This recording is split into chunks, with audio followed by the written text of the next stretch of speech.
Mavs won the lottery, even though they had less than a 2% chance at the number one pick, odds-wise. They were 11th, and then the 11-1 leap was the largest jump in the history of the lottery.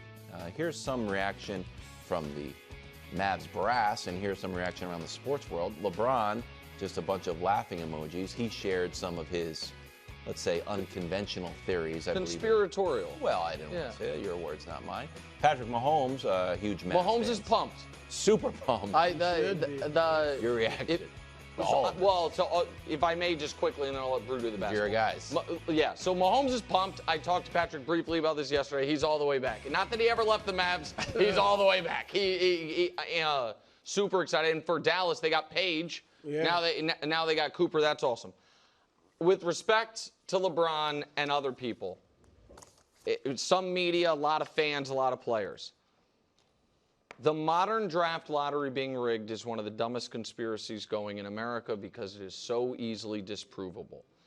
Forget the fact that you would need literally hundreds of parties involved to the benefit seemingly of really no one individually and to the detriment of everybody potentially. You would need independent journalists to be in on it because they watch it. You would need Ernst & Young to be in on it. You would need the league. You would need the owner of the Wizards to be like, when's it going to be rigged for us, guys?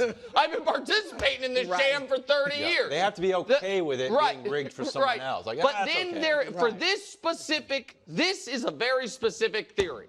This theory is the league said to the Mavs, send the Lakers Luka, and we'll give you Cooper Flagg.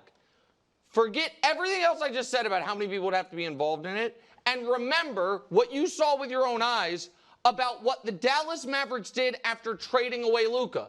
Did they act like a team that was trying to have lottery balls? Because if they make the playoffs, they don't get it. You can't get them. So what did they do? They rushed Anthony Davis back to try to make the playoffs. When he got hurt, they played Kyrie Irving more minutes than he's ever played in a stretch in his life.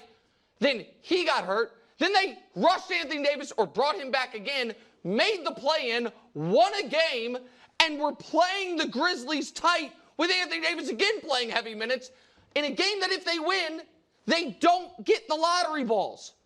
They can't win it. So it falls apart on its face, and I feel dumber for having to say this on a real platform, but it has broken contain the way a lot of modern sports, forget everything else, sports conspiracy theories have, to where I think it's almost conventional wisdom for the fan. Like, oh yeah, they rigged the lottery, even though it is a viewed, monitored process that no one has ever explained to whom it benefits. Why it benefited Zion to go to New Orleans or Cooper Flagg. And last point, there's 5 teams that could have won it yesterday, and people would have reverse engineered a conspiracy. If the Spurs win it, with their small chance, it would have been they want a supercharged Wemby. Right. If the Sixers win it, they want East Coast basketball to be back and give Embiid a chance. It's idiocy, and I hate that people who have real platforms give it life. I totally agree. And remember this, people. The teams with the worst records still only have a 14% chance of winning it. That means you got an 86% chance of losing it, all right? And they would have, believe me, the league would have sent somebody to the Knicks at some point during this 40 years since Patrick Ewing if it was rigged. All right, I want to get to my reaction when I saw that they won. My first thought, do you keep Cooper Flagg? Do you draft him or do you trade him? And because you guys know, I may be his biggest fan on this set. I really liked him in the tournament. I thought they'd win the championship. I'm not convinced he's going to be a superstar. I definitely don't think he's going to be as good as yet. What did you just try to do there? What? You just tried to plant your flag. He's trying to be a Cooper Flagg. Take him. No, take him. You want him? Take him. I get everybody from I got John. I got Ed. I get everybody. If you're from New England. All right? I got Wemby. You can have him. Okay. I'm just saying, during the tournament. You tried to sneak it in there. Brew had the very Brew's right. He was one of the people that went on a limb and picked Duke to win the championship, which is really how he asserted himself as the Cooper Flagg. I don't remember anybody else waxing eloquently about Cooper Flagg's skills. That's all I'm saying. On this show. Okay. That's fine. Also, Ace Bailey. Go ahead. But I'm not convinced he's going to be a superstar. I definitely don't think he'll ever be as good as Giannis. And Giannis is 30. So I'm going to throw out a few things. I would certainly listen, and if nobody's calling me, shop the pick, because I want to see what people are willing to offer me for Cooper Flagg. Giannis, I would definitely do it if I'm the Mavericks if Kyrie wasn't hurt. That's what Bob, like if Kyrie were healthy, AD is presumably healthy, and you got Giannis. You want to see what the trade might look like? Well, let me. I'll let you get to that because I wouldn't. Now I'm concerned because Kyrie's hurt. I need a guard if I get Giannis. All right, so that bothers me a little. But how about this? I'm just throwing it out there. You trade Cooper Flagg for Giannis, and I'm just thinking out loud. Sure. And then you trade Anthony Davis for Kevin Durant. That's not Phoenix. true. Phoenix doesn't do that? No, Phoenix does do that. That would be That would be almost as bad as the first Nico. Giannis, Kevin Durant. You can't trade Anthony Davis for Kevin Durant. Why not? Because Durant's old? Because Anthony Davis is better and younger. And hurt all the time. Kevin Durant's not bastion of health. I think, but he's more so than, and I get it. He is 36. Yeah. He's older. Giannis, Durant, and Kyrie?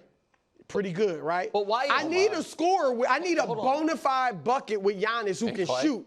That's why Chris Middleton. Durant is still a much better version than Chris Middleton. Oh, yes. But I got shot blockers. But why are you not worried about Kyrie? Why are you worried about Kyrie's injury to trade for Giannis, but not worried about Kyrie's injury to trade for Giannis and Durant? Because because without Kyrie, with just AD and Durant, and AD and Giannis, I don't have like a great jump shooter. I don't have a ball handler and a playmaker.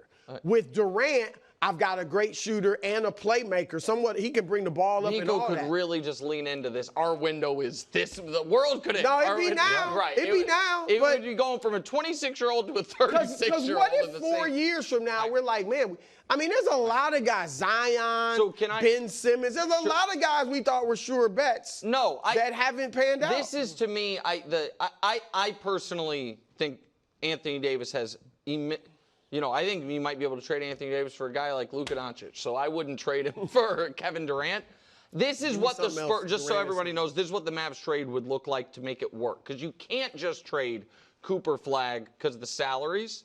And I also think he's going to have such a robust market. If we think the Mavs should try to parlay this into Giannis, you'd have to give up Clay, Gafford, PJ, and Cooper Flagg. I included the Lakers 29 first because I think the Bucks would be able to ask for a lot, but maybe take that out. Brew, you have to include those players. No, I get to for the salary. So but if you want, I don't know that I need to throw an extra pick. Okay, that's fine. So then that's a negotiation. But the top two lines there as far as the Bucks is that would be the offer, and if you're only one I hate losing is Gafford, and you have Lively. And you have, in this scenario, you have Lively, Giannis, and Anthony Davis. So you don't really need a ton of size. That's what that trade would look like. I think that potentially works. I also think we're probably going to talk about in a minute, also has a potential trade that could work. Just because we talk so much about Cooper Flagg not being on the Mavs, if Tim McMahon says they are going to draft Cooper Flagg, do you think this works when Kyrie is healthy? Yes. Can they? How? I was like, how good? Well, remember, can they be first right of all, away? he's not going. Kyrie's going to miss first half of the season at least. Cooper Flagg, he'll have the ball in his hands when Kyrie's not there. That's their problem. They don't have another playmaker, so Cooper Flagg can play that role. By the time Kyrie gets back, I know he'll be a rookie, but if he's really, we've seen rookies come into the league and be good right away. He won't be a star right away, but if he can give them 17, I think they would have. points, I think next year they would have a round 2 ceiling. That's fair. That'd be pretty good. I think that would. And then you would hope that. By the way, I also think Kyrie Irving somehow got even more leverage. Probably. Like now, because they're trying to, now you can really sell. We're trying to compete right now. All right, we'll quickly move to the number 2 pick. The Spurs had the Rookie of the Year in Wemby, then had the Rookie of the Year in Stephon Castle, and now they have the number 2 pick. Draft boards like Dylan Harper or Ace Bailey, both from Rutgers. But is there a chance they don't this need pick? Either. could actually be for Giannis. Yeah, so listen, I think it would be Dylan Harper is going to, I think 1 and 2 of this draft. 1 is definitely going to be Cooper Flagg, no matter who's making the pick. I think 2 overwhelmingly likely is going to be Dylan Harper. And do they need Harper? I don't think so. Well, so this is what that Giannis trade would look like, and you guys have seen me make this a bunch, and this is going to be a hard trade to Trump. The number 2 pick plus Castle plus those picks.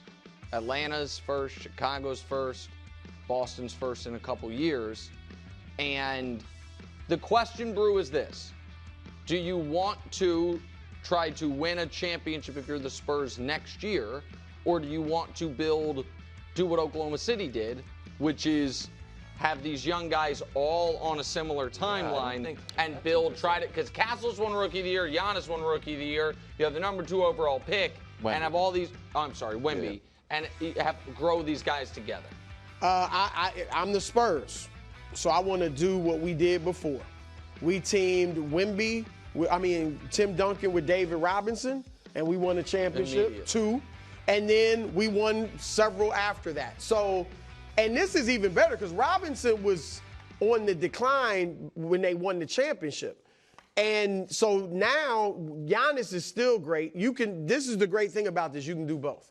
Like Giannis and Wemby could win championships now, and then eventually Wemby will be ready to carry the team, and Giannis will still be good. So you think the Spurs become the Giannis? I think the Spurs should definitely try to do it. I still think Houston's offer is intriguing too if I'm Milwaukee, because I know Şengün, all those players. Barnes obviously is just salary. You know Castle's good. I know he's good. I know Şengün is a bona fide star. Yeah. Castle might be, but I know Şengün. I like Giannis just going to Texas. Sorry, these are your options. You made a good point earlier. The West, man, that's what I'm saying. Tough to go if out Giannis West. goes to the West and Tatum's out, the West have 13 of the 15 best players. Yeah. Thanks for watching. Subscribe here to get more from the show and to check out clips from other shows on FS1.